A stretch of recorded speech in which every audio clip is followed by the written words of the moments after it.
Vamos a continuar con la mesa Derechos de Autor e Internet en Europa. Se está hablando mucho pues, de leyes como ACTA, SOPA, la ley SINDE, pero claro, ¿qué está pasando, no? ¿Cuál es el estado actual sobre la regulación de los derechos de autor en Internet? Esto es lo que vamos a plantear en esta mesa y para ello nos acompañan Nacho Samper, @p_espana, que va a moderar la mesa. Él es director de la Oficina del Parlamento Europeo en España y él cree que las personas no deben ser objeto de la política, sino sujetos activos y confía en la iniciativa ciudadana que ayuda a aumentar la necesaria democracia participativa europea. Le acompañarán en la mesa, que él va a moderar, José de Eusebio, que en Twitter es @José de Eusebio, que es responsable de la Asociación de Compositores y Autores de Música, ACAM. Además, es ganador de un premio Grammy y ha sido nominado 2 veces también a los premios Grammy. Lo tendremos aquí también ahora en esta mesa de regulación en Internet. Y nos acompañará también Antonio Delgado, @adelgado, periodista y blogger especializado en tecnología, medios y sociedad, analista de tendencias y además es uno de los bloggers más veteranos del país cuando en 2001 empezó a publicar en caspa.tv. Tras su experiencia en grupos como Mediaset y Vocento, además es consultor de estrategia online. Para ello les pido un fuerte aplauso para que suban al escenario en esta mesa, cuyo hashtag será EuroparlamentoEB y para preguntas EuroparlamentoEBP. ¿Vale? Les damos un fuerte aplauso, por favor, a Nacho Samper, José de Eusebio y Antonio Delgado. Hola, ¿qué tal? Muchas gracias. ¿Cómo nos ponemos? ¿Ha dicho? Muchas Aquí. gracias. ¿Me pongo yo ahí? Aquí. Estos 3 primeros. No me voy a poner en el medio. Mejor, así lo hacemos mucho más. Bueno, pues buenos días a todo el mundo. Muchas gracias por querer seguir este debate con nosotros. Un debate que espero que me dejen moderarlo bien las 2 personas que están a mi lado y que yo les voy a presentar. Como la introductora ya me ha presentado a mí, mi nombre es Nacho Samper, dirijo la Oficina del Parlamento Europeo en España y vamos a tener un debate sobre derechos de autor. Yo quisiera presentarles a José de Eusebio, que lo tengo a la izquierda, al fondo. Es director y musicólogo español, es especialista en la música de Albéniz. Su grabación de Merlín para el Teatro Real con la BBC obtuvo un Grammy en 2001 a la mejor grabación clásica y su versión de Pepita Jiménez fue nominada a los Grammy 2007 como mejor grabación de ópera. José es miembro destacado de la ACAM, la Asociación de Compositores y Autores de Música, y firme defensor de los derechos de autor. Eso es lo que dice aquí, firme defensor de los derechos de autor. Es especialista, además, de todo el tema de la defensa de propiedad intelectual en Internet. Y a mi izquierda más próxima tengo a Antonio Delgado, que es periodista y blogger especializado en tecnología, medios y sociedad. Su biografía no dice que sea firme defensor de lo contrario. Vamos a poner un término medio, uno defendiendo más y otro con más cierta libertad, ¿no? Es analista de tendencias, organizador de los encuentros Redada, es uno de los bloggers más veteranos de nuestro país y muy conocedor de la legislación de derechos de autor en España.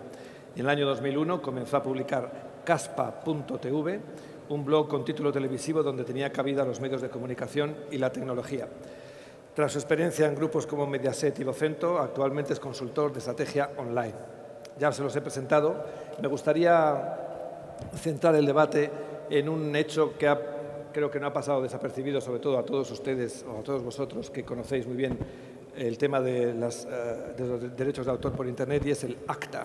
En la Unión Europea se ha intentado promover un acuerdo comercial de lucha contra la falsificación, que tiene sus siglas en inglés Anti-Counterfeit Trade Agreement, y el Parlamento Europeo lo rechazó después de haberse recibido 2,5 millones de firmas por parte de distintos ciudadanos europeos, patrocinados a través de la organización Avaaz.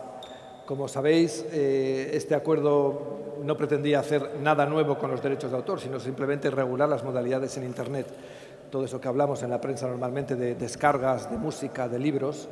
Los países se habían puesto de acuerdo, pero el Parlamento Europeo, como es un acuerdo internacional, tiene el derecho de decir al fin si se hace o no se hace. Y cuando todo el mundo creía que el acuerdo iba a entrar en vigor, el Parlamento Europeo votó en contra por una aplastante mayoría. Eso sucedió en julio, y hasta la fecha pues seguimos sin tener ACTA. Este acuerdo no entra en vigor. Lo que yo quisiera empezar a preguntarles a nuestros amigos que están con nosotros sentados es Tenemos que seguir teniendo un acta, tenemos que seguir teniendo un acuerdo internacional que regule las descargas por Internet. En el Parlamento Europeo siempre hemos dicho que no queremos cambiar bolsos falsificados contra derechos fundamentales, pero tenemos que encontrar un justo término en las cosas. Empezaría quizá por que nos responda José de Eusebio, ¿dónde estamos en acta? ¿Debemos tenerlo? ¿Tenemos que hacerlo? Por favor. Pues en acta, buenos días. No sé si me oye porque no se me oye nada. ¿Sí? Yo creo que no. ¿Sí? ¿No? ¿Nada? ¿Subo? ¿Sí? Sí, ahora. No estamos en acta, no estamos realmente en ningún sitio ahora mismo. Hay un movimiento asociacional, digamos, del gremio nuestro, de los autores, que intentamos hacer el contralobby, que no estaba formado internacional. Hay varias plataformas internacionales, de EXA en Europa, es la que yo voy a formar parte a partir de febrero. Son asociaciones que vamos a intentar que esas 2,5 millones de firmas que pararon acta se conviertan en otros 2,5 millones de firmas que promuevan otro tipo de legislación que unifique, que es en realidad el problema que tenemos ahora mismo en todo el mundo, que unifique la legislación que ya existe en cada uno de los países que más derechos producen, ¿no? Que son principalmente Estados Unidos y Japón, y mucho después también Europa, ¿no? Tenemos un problema grave entre nuestras manos. No se trata tanto de lo que sí y lo que no es un derecho de autor, lo que sí es streaming y hay que borrarlo, lo que no. Lo que hay que entender es que es una industria global, una industria que produce muchísimo dinero a los estados en impuestos, en IVA. Es una industria que además produce muchos puestos de trabajo. Es una industria que, por ejemplo, en España era la quinta en el país. Producíamos el 4% del PIB, 40.000 millones, que de no haber tenido el más alto nivel de, vamos a llamarle piratería, aunque yo odio esa palabra, del planeta, habría podido llegar al 8 o al 12% del PIB español, que para que os hagáis una idea es entre 80.000 y 120.000 millones de euros que el Estado español podía haber ingresado en impuestos, y que es, por ejemplo, el doble de la cantidad que se ha ahora mismo pedido como rescate para los bancos españoles, y que nos tiene ahora mismo en España todos asfixiados. Si hablamos en términos de industria cultural, si hablamos en términos de puestos de trabajo, si hablamos en términos de gente que vive de la cultura y produce, porque no es una industria que solo reciba, la ratio en subvención, producto interior bruto en cultura es muchísimo mayor que la de casi cualquier otra industria. La inversión que hacen los estados europeos en cultura recibe muchísimo más de lo que el Estado invierte en esas industrias. Ha de ser unificada. ¿Por qué ha de ser unificada? Hablábamos ayer por la noche en nuestra cena de encuentro de cómo iTunes, por ejemplo, tiene problemas para que usted en Bruselas se descargue una canción de España, o usted en España se descargue una canción de algún autor americano, porque no se ha llegado todavía a un acuerdo con cada una de las redes de gestión de derechos o cada uno de los legisladores. Algo hay que hacer, se está haciendo en otras partes del mundo. Tenía aquí la lista, bueno, es la SOPA en Estados Unidos, la ley Sindeber en España, AROPI en Francia, Digital Economical Act en Inglaterra, la ley Lleras en Colombia. Se está intentando hacer, no hay ninguna falta de iniciativa política. Lo que sí es una falta de definición de cuál es el problema. Y ahí yo pasaré luego la bola a Antonio, porque yo quiero saber lo que yo puedo, en un mundo liberal, que creo que es el que vivimos todos, valer, o qué puedo decir yo que vale mi trabajo. Es decir, vale lo que yo diga, mi trabajo, y usted me lo compra o no me lo compra, y estoy libre de no comprarlo, con lo cual yo me quedo sin venderlo, o vale lo que diga el mercado de una manera agresiva porque me lo quita de las manos. Esto es una definición muy agresiva de lo que está pasando, pero que es muy real. Otra definición que me gustaría que luego Antonio o Nacho nos contestara, es decir, ¿quién se beneficia de toda esta problemática? ¿Quién está realmente beneficiándose? Normalmente los autores jamás hemos sido, aunque sí verbalmente algún exceso ha habido al respecto, en contra del individuo que se pueda copiar o bajar una canción o una película. Jamás hemos sido en contra de eso, hemos sido el que hace negocio con eso. Y si os preguntáis quién está haciendo negocio con eso, veréis que solo pueden ser dos: los grandes proveedores de Internet y los grandes buscadores. No hay más. Realmente el resto, lo que hacéis es, en vuestra casa, ahorraros pues 10 euros del cine y veros la película en casa y poco más, ¿no?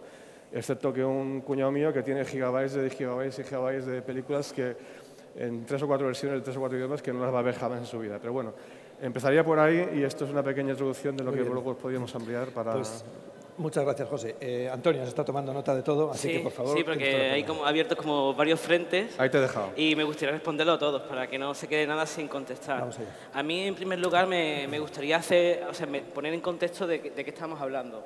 El Tratado ACTA, como bien ha explicado en la introducción Nacho, conocemos ACTA realmente porque se filtró el documento.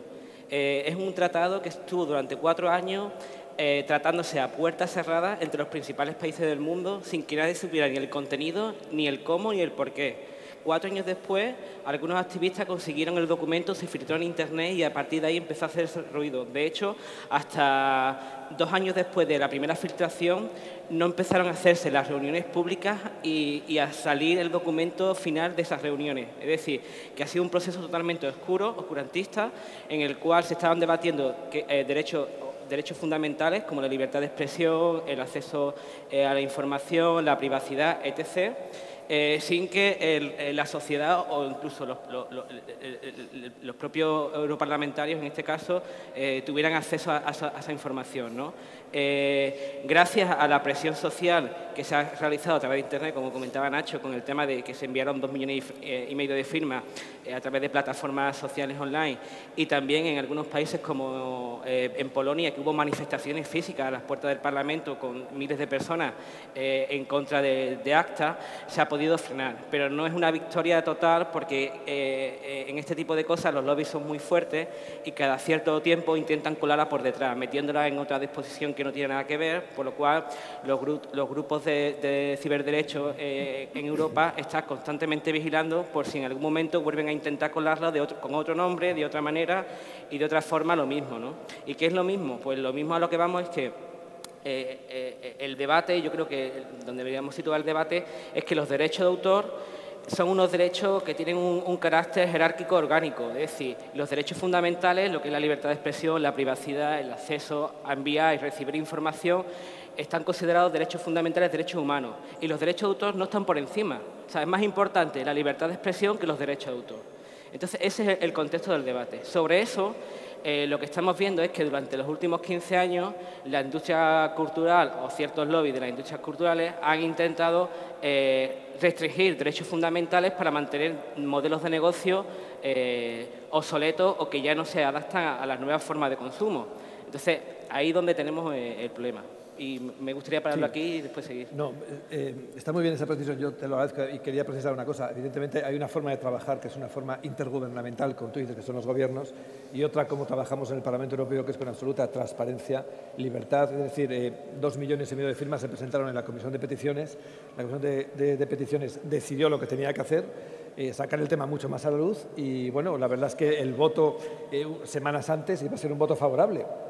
Y gracias a la opinión pública, pues yo creo que hemos trabajado con esa transparencia y gracias a tener una opinión pública europea que sí que la hay en esto, pues invertimos el voto y además con el resultado que es. Claro, por eso a mí me parece un poco gracioso hablar de lobbies y no lobbies. Lobbies son cosas legítimas que hacen todos los gremios, absolutamente, y en Europa... Yo no he dicho que no lo sea. Bueno, pero hablamos de una manera un poco... Van a volver a intentar colarla. No, vamos a intentar activamente que eso se regule de alguna manera, una manera internacional y homogénea, porque ahora mismo te vas a Japón y te pueden meter en la cárcel por bajarte música, lo sabías, ¿no?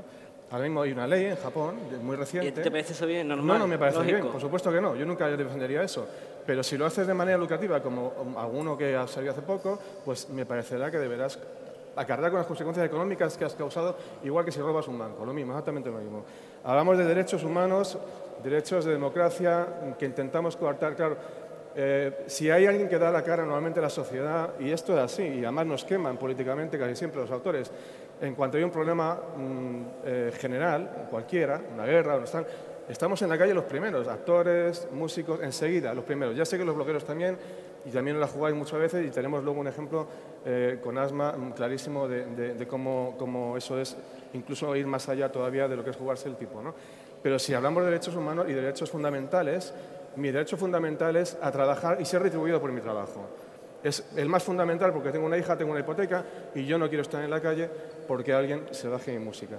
se la baje de manera industrial. Me vuelvo a decir que a mí una persona de aquí se baje algo mío no me causa ningún problema. Se la baja a 100.000 millones de personas y sí me causa un problema. ¿Qué problema? La libertad de expresión, claro, la definimos como tal. Es decir, la libertad de expresión es la tuya, la mía y la de cualquier otro. Y la libertad de expresión del autor es simplemente esta. ¿Vale algo mi trabajo? Si vale, vale igual que el vuestro. El de cualquiera, es una propiedad. De hecho, nunca hablo de propiedad intelectual, hablo de propiedad privada intelectual. Es una propiedad que yo decido ceder o no ceder al público. Es decir, yo puedo crear algo y decir, esto lo dono para la asociación de no sé cuántos y todo lo que genere esto va a ir para allá. O esto lo dono para mí, que quiero vivir de esto, porque resulta que ha producido dinero. No sé dónde coarto ahí la libertad de expresión. De verdad que pues no déjale lo sé. que lo explique él, porque como yo creo que habla un poco menos que tú. Vamos a ver, Antonio. Bueno, lo que te quería contestar es que si 100.000 personas se bajan tu música, lo que tienes que dar son palmas con las orejas, porque es encontrar a alguien que está interesado en lo que hace. Ya después buscará otras formas de rentabilizarlo, porque lo que tú tienes es derecho a intentarlo, como todo el mundo, como el que se levanta por la mañana y una obra. O sea, derecho a intentar vivir de tu trabajo. Otra cosa es que tengas la obligación de poder hacerlo. O sea, estamos todos en lo mismo, ¿no? Entonces, hay una cosa que se me ha olvidado antes y me gustaría que también es importante para centrar el debate, es el tema de qué es lo que quiere ACTA, ¿no? ACTA básicamente va en la misma línea de otras legislaciones como en España la ley Sinde o en Francia las Hadopi, que lo que intentan es quitarse a lo que es la justicia ordinaria de en medio y que sean la propia industria o que en este caso que sean los proveedores de acceso a Internet los que se encarguen de regular un derecho fundamental, ¿no? Como es la libertad de expresión. Entonces, ¿qué es lo que vamos? Este tipo de tratados lo que intentan es que el ISP, que tu Telefónica, tu Vodafone, expíe lo que hace, o sea, que el concepto de presunción de inocencia desaparezca y tú eres sospechoso siempre y expíen tus comunicaciones para ver si descargas algo. Por ejemplo, lo que me comentaba el caso de Japón, pues es un claro ejemplo de ese tipo de legislaciones restrictivas. Eso no van a solucionar ningún problema y lo que causa son fricciones con otros derechos.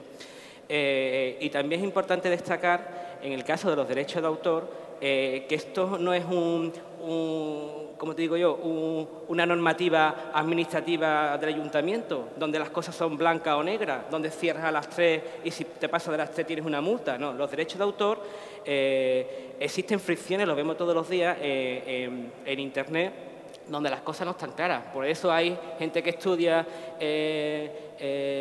legislación en propiedad intelectual, donde hay unos juzgados especializados, que son los de mercantil, en propiedad intelectual, donde los jueces tienen que ir caso con caso y ver cuáles son las particularidades de cada caso para ver si hay una fricción o no, porque al final estamos moviéndonos en una gama de grises, ¿no? Donde al final tienen que ponerse todas las cartas sobre la mesa y decidir si en ese caso concreto hay una infracción o no, o en otra si la hay o no, ¿no?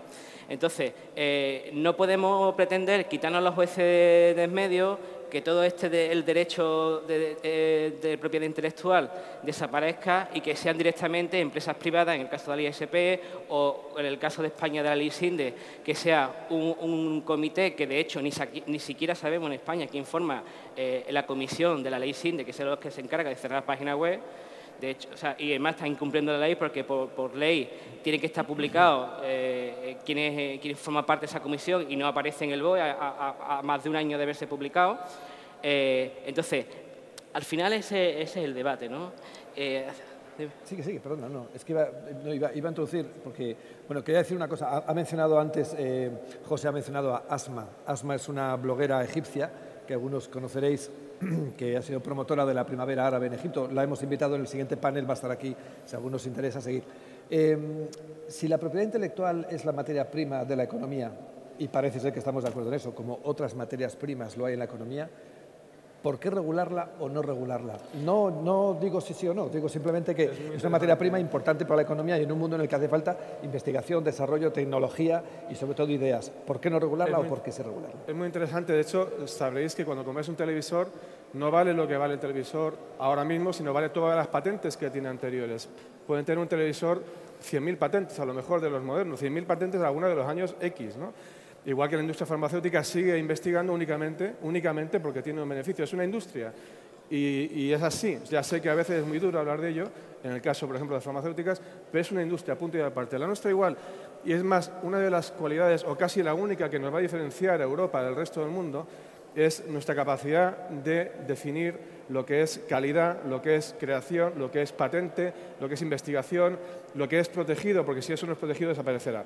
Es decir, si estamos abogando o intentando ir hacia una sociedad que pueda competir con China, es decir, mano esclava en el sur de Europa y patentes solo en Alemania y en el norte de Europa, vamos a acabar bastante mal y lo sabemos todos. Lo que hay que intentar es decir, ¿qué es lo que nos diferencia del resto del mundo occidental civilizado? Aquí hay creación, hay poder de patentar, hay poder de investigar y hay poder de generar riqueza a través de las ideas, que es algo muy complicado, que no es tan fácil. Hablaba antes de justicia ordinaria, si hay que regularlo o no regularlo. Yo hago una pregunta al aire y veréis cómo enseguida me entendéis. A veces lo hago un poco bestia con un ejemplo un poco exagerado, pero ¿vosotros creéis que de verdad en Internet hace falta una regulación para ver quién roba o quién no roba en un banco? Si os pillan robando un banco por Internet, os van a meter en la cárcel sí o sí. Si cometéis un acto, un crimen sexual por Internet, de acoso o de otro tipo de crímenes sexuales, que los hay, que los vemos todos los días, y ya no por mencionar algunos más bestias, la policía inmediatamente actúa y no está legislado específicamente para Internet. Ahora se empieza, pero no lo estaba.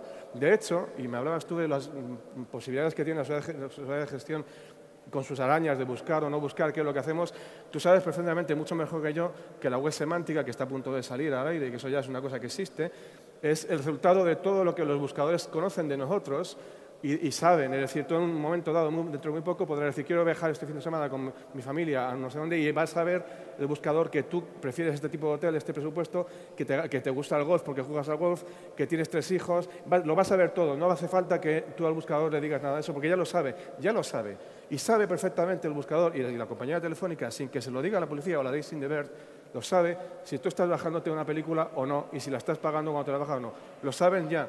Otra cosa es que lo quieran denunciar o que sea denunciable o que con eso estén ganando dinero. Cuidado, que es nuestra teoría. Es decir, ¿por qué aquí no se ha luchado y en otros muchos países? Porque están multinacionales y esos buscadores internacionales, que ahí yo creo que dais un poco la vuelta a la tortilla y pasáis de, digamos, el activismo democrático del que participamos los autores plenamente y empezáis a arropar a lo que sería un activismo de las multinacionales, que sería otro tipo de activismo, les llegáis a hacer un poco la cama incluso.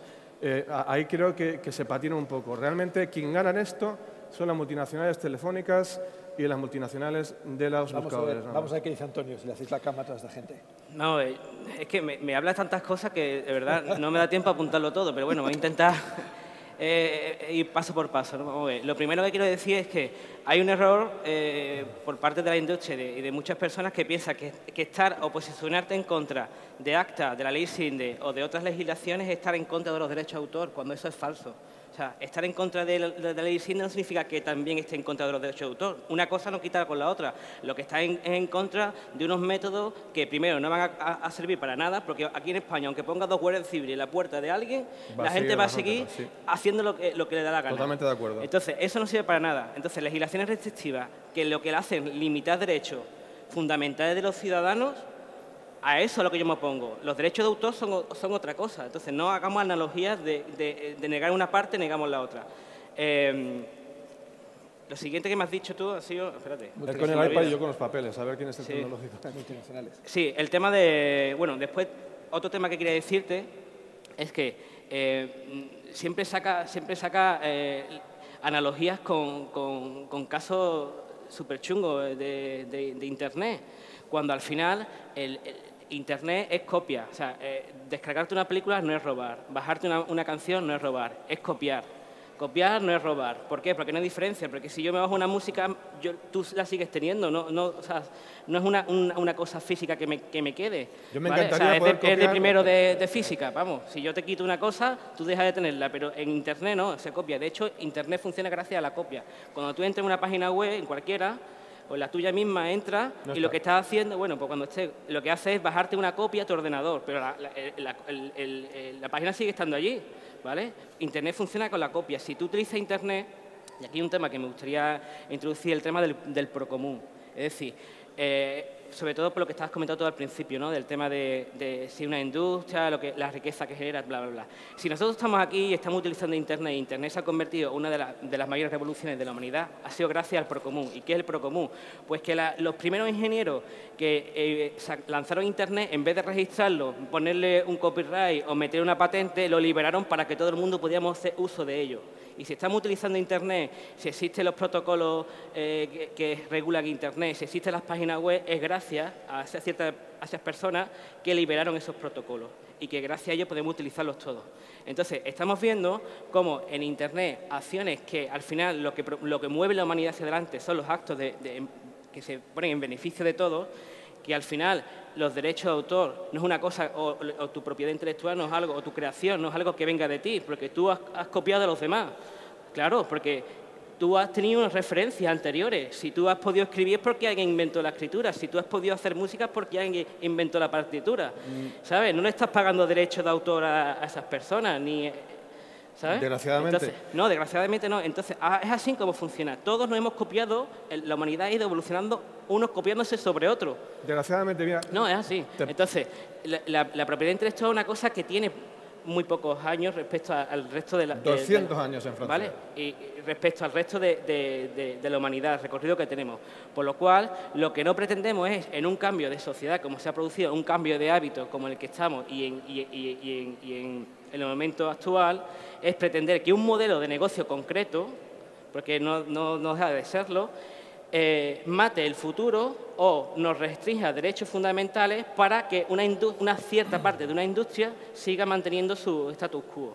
Y eso es a lo que yo me opongo y creo que toda la gente que ha firmado contra ACTA en Europa se opone a eso. Bueno, hay muchísimas cosas que puntualizar también de suyas. Me pregunto si hay nadie del público, no digo que te quite el derecho de palabra ahora, ¿hay alguien del público que quiere opinar algo, decir algo, levantar la palabra? Seguro. ¿Seguro? Bueno, pues a ver, que me lo diga. Hay uno por aquí. Sí. ¿Cuántos más hay? Voy a darle la palabra a José brevemente para que... Termino dos cosas. El otro día, claro, hablamos de copiar archivos y en este caso no es copiar, es que estamos clonando una creación. No tiene nada que ver con la copia. La copia original, la analógica, era una copia. No tenía nada que ver con la clonación. Si yo fuera capaz de clonar una propiedad tuya, y repito, la propiedad intelectual es una propiedad privada intelectual, es una propiedad mía, si yo pudiera clonar tu casa con tu hipoteca, que te ha costado dinero, tu coche, si lo pudiera clonar, ¿qué estaría haciendo? Está haciendo una copia virtual porque puede darse el caso, ¿no?, de que la tecnología avance tanto que yo pueda clonar tu coche. Y tú sigues pagándolo. Es decir, yo pago mi grabación, mi productora graba mi grabación... Eso como lo que decía... yo pago mi grabación, pago a todos los técnicos, pago al estudio. Son cientos de miles de personas que están en la calle en el paro ahora mismo en España. Cientos de miles de personas y con las últimas medidas del Gobierno van a ser muchísimas más. Se va a acabar la industria y 40.000 millones de pesetas, 40.000 millones de euros se van a dejar de ingresar al Estado español. 40.000 millones, que son casi la cantidad que hemos pedido para rescatar a los bancos. 40.000 millones de euros. Vale, no es una copia, es una clonación exacta del original. No tenemos nada que ver con la copia, ¿vale? Eso número uno. No hablamos de derechos fundamentales. El derecho fundamental, el primero, en una sociedad liberal, por supuesto, la libertad de expresión, la libertad de poder andar por la calle, que no te maten, o sea, por supuesto. Pero el segundo, en la segunda escala, es el derecho a yo decir lo que yo es mío porque lo he comprado, por un lado, en una sociedad liberal. Si estuviéramos en una sociedad comunista, yo me callo. Si estamos en una sociedad comunista en la que yo digo lo que usted gana, yo me callo. Pero como no es una sociedad comunista, creo, y es una sociedad liberal, para bien o para mal, que yo ya diría en otro momento, si me gusta o no me gusta, yo puedo optar a decir lo que vale mi trabajo. Y lo opto. Sigue, perdona. Sí. Es que quiero coger al público que nos... ¿Vale? Vamos a cogerlo. ¿Hay algún medio para que le den un micrófono y todo el mundo sepa lo que pregunta? Sí, ahí va. En la cuarta fila a la izquierda, ahí.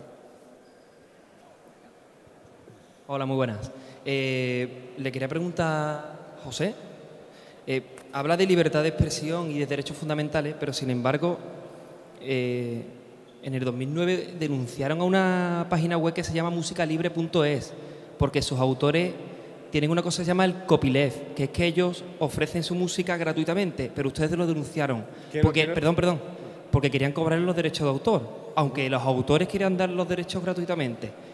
Gracias a Dios la justicia dijo que eso era completamente imposible que ustedes denunciaran porque lo estaban dando gratuitamente, porque el copyleft existe. Y además, en Andalucía tenemos un ejemplo muy claro de la SGAE y de sus movimientos, ¿no?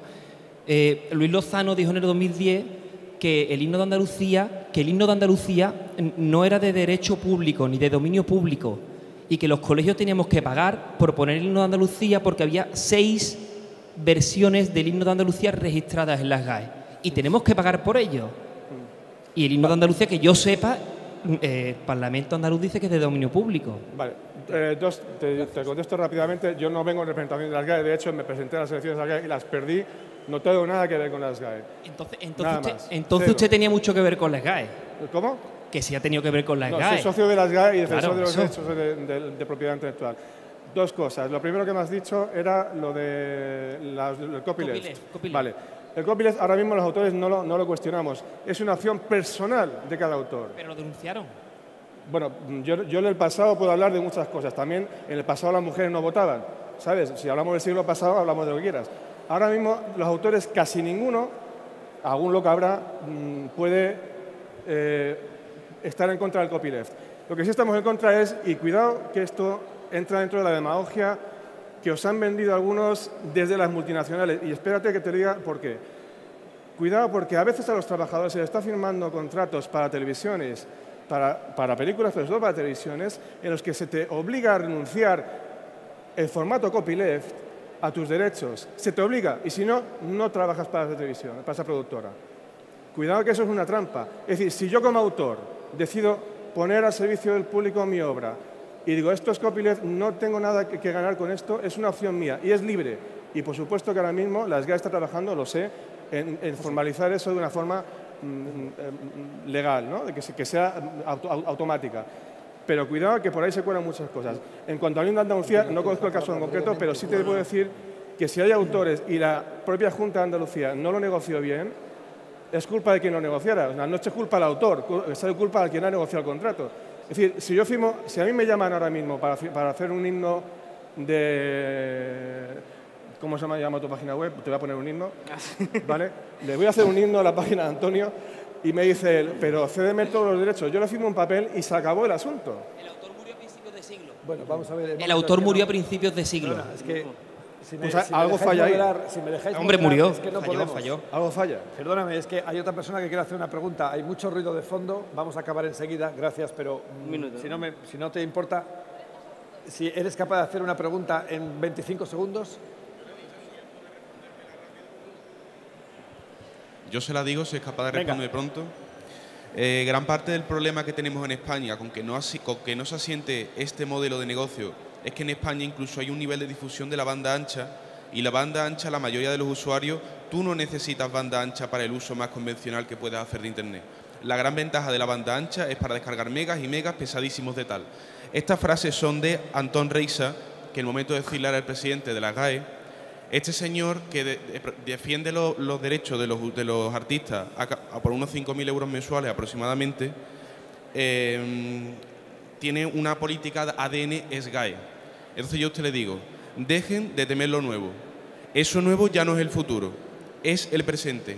Adáptense a los tiempos que corren y dejen de ver al usuario como una billetera andante, porque el usuario sí quiere ese contenido legal, pero lo quiere por un precio justo y bueno. Vale. Menos mal que eran 20 segundos. Te contesto en 2 segundos. Yo era la oposición más activa contra Antón Reisa. Punto. Ya está respondido. Señor, el más activo era yo contra Antón Reisa y no sé qué hace ahí. Nos están echando. Yo espero que José le haga la composición musical de la página web, Antonio. Eso. Volveremos aquí a vernos. Gracias por la paciencia y seguimos debatiendo en el café. Gracias. Gracias, Nacho. Gracias, José. Gracias, Antonio.